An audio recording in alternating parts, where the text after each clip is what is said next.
Americans. Joining us now, Michael Dozier, spokesperson for the TeaParty.org, Skyping in today from Cape Cod. Michael, we thank you very much for your time here today on America's Forum. Thank you for having me. Now, Michael, you had some pretty strong words for the president when it comes to the issue of immigration. You write, and I'm quoting now, "Mr. President, you are diabolical, maniacal, and out of touch. Your detest for Americans and your belief that we are not an exceptional country are the reason you only consider illegal aliens as the best and the brightest." Obviously, you stand by those words, but what about the paradox of allowing people to come into the country illegally and then move ahead in terms of job opportunities? You know, that's exactly what's happening right now. Recently I spoke to a couple of people who are in a city in Boston, Massachusetts, and they were not aware of what was going on. And unfortunately, the mainstream media tends to block everything that's going on. They don't report things like this. A couple of them were on waiting for housing, for government housing for 2 years. Now, these illegal immigrants that are being shipped into Massachusetts, they leapfrogged them. So now they're on the bottom of the list once again. This is what's happening in our country right now. These illegals are coming in and they're taking not just Black people, but all people, and they're taking their resources from them. Now, Dr. Dozier, Commissioner Kirstenow said the conditions for Blacks have actually gotten worse under Obama. Do you agree with this? Absolutely. I mean, look at Detroit. Look at Chicago. They're suffering, and they're suffering worse. You know, this president was the senator from Chicago. Look what he has done in Chicago. The Blacks were worse. What did we expect when he became president? It's worse. Now, how have economic conditions gotten worse as far as jobs, unemployment? Well, you look at Black America right now. You look at all minorities, but Black America, our unemployment rate is double the national number. Not only that, you look a lot of 50%. There's a study out right now. 50% of Black males do not have an education over high school. And Michael, as you're mentioning this, not to interrupt your thought, but we just want to make a reference to what we have on the screen right now from Bureau of Labor Statistics. The overall unemployment rate for African Americans, 11.6%. For Black teenagers, 36.8%. Right. And the labor force participation rate, 60.9%. Almost 40% of employable African Americans are not part of the labor force. And the median household income has dropped by nearly $1,500 in the last 5 years. Look, we understand the racial pride, if you will. I don't think in these politically correct days, it's wrong to say that a lot of African Americans identified with Mr. Obama's candidacy. But when will the reality of these numbers overtake that understandable pride in having an African American nominated and elected as president? You know, it won't overtake it until we have groups like TeaParty.org, the Tea Party, who, you know, we're a grassroots effort that goes out to the communities, and we're educating the communities now on what is actually going on. And now they see it. Remember that the president is losing his voting bloc right now. And I want to take this back to amnesty for a moment. They're losing their voting bloc because people are waking up to what's going on. And now with amnesty, with these illegal immigrants coming in, what's happening, they are taking the place of the minorities that put him into office. That's the new voting bloc.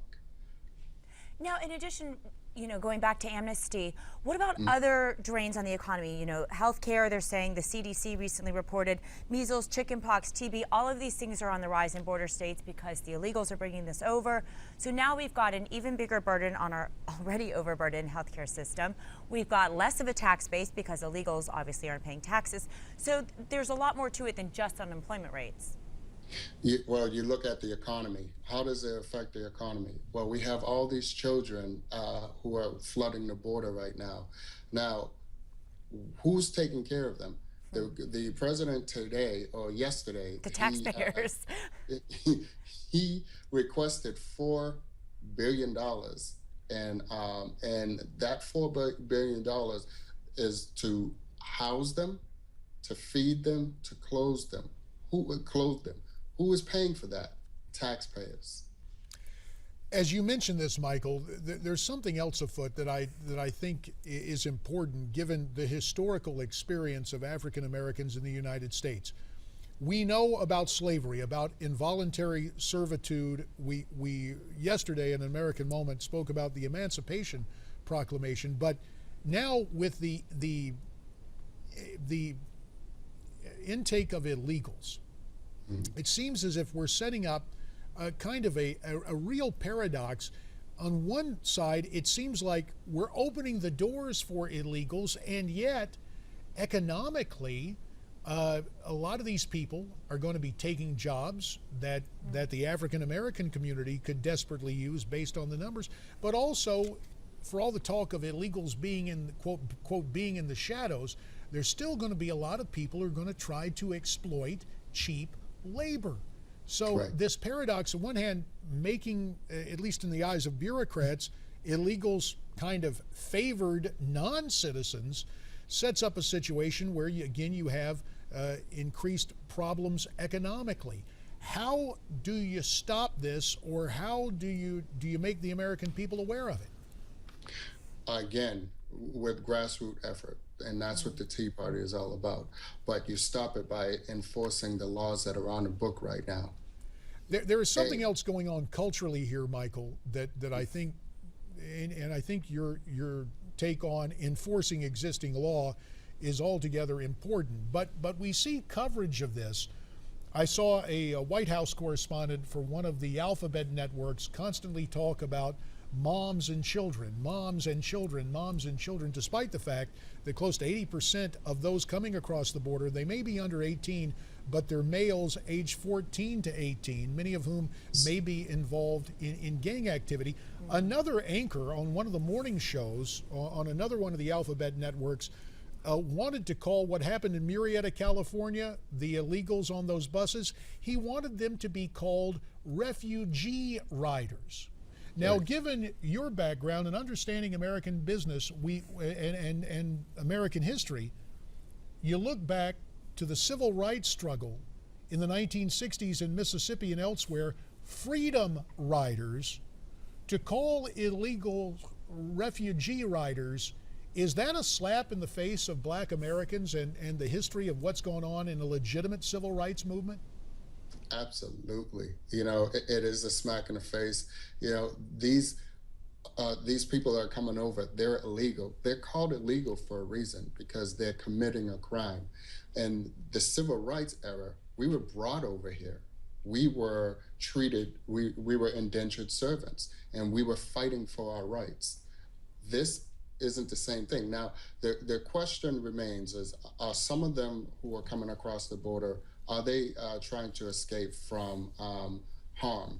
Yes, some of them are, but a lot of them are paying to come across. Remember, Mexico has the strictest laws for immigration. You'll go to jail for 10 years if you're caught illegal in Mexico. So what people are doing is they're coming across their southern border, entering their country, paying officials to take them to our border to come into our country illegally. So it is a smack in the face to the civil rights movement for Black America. So we've only got less than a minute, but I wanted to, it's been said that amnesty will have the same effect on the American worker that the factories, with the taxes and the unions will have. Do you agree with that? Absolutely. Absolutely. Where are factories in the United States right now? We don't have. They're gone. Yeah, they moved to China. Right. Or they moved to Mexico, the maquiladoras, which is another irony of the situation. Michael Dozier, teaparty.org. We thank you for your time this morning. We hope you'll come back and visit with us again real soon. Anytime. Thank you very much. So you heard Michael Dozier, the impact on the African American community of illegal immigration. Do you agree with Mr. Dozier? Why don't you send us your comments? You can tweet us at NewsmaxTV, hashtag America's Forum. There's a new way to post comments, newsmaxtv.com/comment. And of course, there's Facebook. Our faces coming back following the timeout.